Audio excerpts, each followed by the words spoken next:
ಮಾಜಿ ಸಚಿವ ಜಮೀರ್ ಅಹಮದ್ ಖಾನ್ಗೆ ಲೋಕ ಕಂಟಕ ಎದುರಾಗಿದೆ. ಮಂತ್ರಿ ಸ್ಥಾನಕ್ಕೆ ಲಾಬಿ ಮಾಡ್ತಾ ಇರುವ ಬೆನ್ನಲ್ಲೇ ಲೋಕಾಯುಕ್ತ ಶಾಕ್ ಕೊಟ್ಟಿದೆ ಜಮೀರ್ ಅಹಮದ್ ಖಾನ್ಗೆ. ಪ್ರಾಸಿಕ್ಯೂಷನ್ ಸಂಕಷ್ಟ ಎದುರಾಗಿದೆ. ಆದಾಯಕ್ಕಿಂತ ಹೆಚ್ಚು ಆಸ್ತಿ ಗಳಿಕೆ ಮಾಡಿದ್ದಾರೆ ಅನ್ನೋ ಪ್ರಕರಣದಲ್ಲಿ ಈಗ ಲೋಕ ಕಂಟಕ ಎದುರಾಗಿದೆ ಜಮೀರ್ ಅಹಮದ್ ಖಾನ್ಗೆ. ಜಮೀರ್ ಅಹಮದ್ ಖಾನ್ ಅವರು ಡಿಕೆ ಶಿವಕುಮಾರ್ ಅವರ ಸಂಪುಟದಲ್ಲಿ ಮಂತ್ರಿ ಆಗಬೇಕು ಅಂತ ಹೇಳಿ ಪ್ರಯತ್ನ ಮಾಡ್ತಾನೆ ಇದ್ರು, ಲಾಬಿ ಮಾಡ್ತಾನೆ ಇದ್ರು. ರಾಜ್ಯಾದ್ಯಂತ ಅವರ ಪರವಾಗಿ ಪ್ರತಿಭಟನೆಗಳು ಕೂಡ ಆಯ್ತು, ಅವ್ರನ್ನ ಮಂತ್ರಿ ಮಾಡಬೇಕು ಅಂತ ಹೇಳಿ. ಆದ್ರೆ ಈ ಸಂಕಷ್ಟ ಈಗ ಇವರ ಈ ಆಸೆಗೆ ತಣ್ಣೀರು ಎರಚುತ್ತಾ ಅನ್ನೋದು ಈಗಿರುವಂತ ಕುತೂಹಲ. ಸದ್ಯಕ್ಕೆ ಏನಾಗುತ್ತೆ ಅನ್ನೋದ್ರ ಬಗ್ಗೆ ಭಾರಿ ಕುತೂಹಲ ಇದೆ. ಆದಾಯಕ್ಕಿಂತ ಹೆಚ್ಚು ಗಳಿಕೆ ಕೇಸ್ನಲ್ಲಿ ಈಗ ಇವರಿಗೆ ಸಂಕಷ್ಟ ಆಗಿರೋದು. ಪ್ರಾಸಿಕ್ಯೂಷನ್ಗೆ ಅನುಮತಿಯನ್ನ ಕೋರಿ ಗವರ್ನರ್ಗೆ ಲೋಕ ಮೊರೆ ಹೋಗಿದೆ.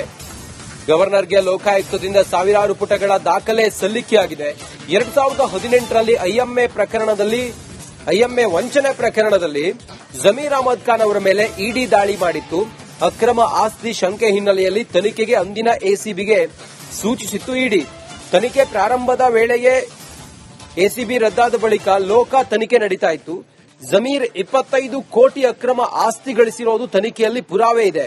ಇದೀಗ ಜಮೀರ್ ವಿರುದ್ಧ ಚಾರ್ಜ್ ಶೀಟ್ ಸಲ್ಲಿಸಲು ಪ್ರಾಸಿಕ್ಯೂಷನ್ ಮನವಿ ಮಾಡಿದೆ. ಪ್ರಾಸಿಕ್ಯೂಷನ್ಗೆ ಅನುಮತಿ ಕೋರಿ ರಾಜ್ಯಪಾಲರ ಮೊರೆ ಹೋದ ಲೋಕಾಯುಕ್ತ. ಸದ್ಯಕ್ಕೆ ಹೆಚ್ಚಿನ ಮಾಹಿತಿಯೊಂದಿಗೆ ಅಭಿಷೇಕ್ ಜಯಶಂಕರ್ ಸಂಪರ್ಕದಲ್ಲಿದ್ದಾರೆ. ಅಭಿಷೇಕ್, ಸಂಕಷ್ಟ ಎದುರಾಗುತ್ತಾ ಜಮೀರ್ ಅಹಮದ್ ಖಾನ್ಗೆ? What next? ಮುಂದೇನು, ಏನೇನಾಗಬಹುದು ಈ ಪ್ರಕರಣದಲ್ಲಿ?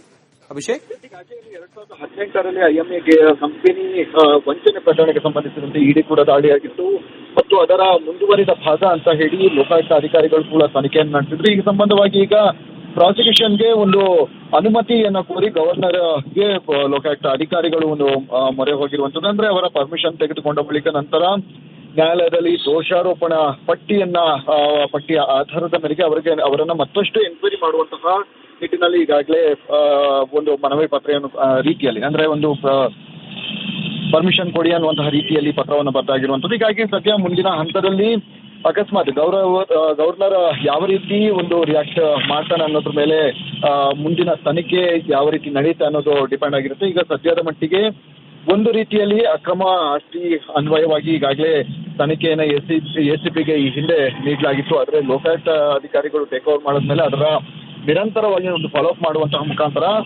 ಈಗಾಗಲೇ ವಿಧಾನ ಫಾಲೋಅಪ್ ಮಾಡ್ತಾ ಇರುವಂತದ್ದು. ಹೀಗಾಗಿ ಸದ್ಯ ಮುಂದಿನ ಹಂತದ ತನಿಖೆ ಮುಂದುವರೆದಿದೆ. ಓಕೆ, ಥ್ಯಾಂಕ್ ಯು ನಿಮ್ಮೆಲ್ಲ ಮಾಹಿತಿಗಾಗಿ ಅಭಿಷೇಕ್.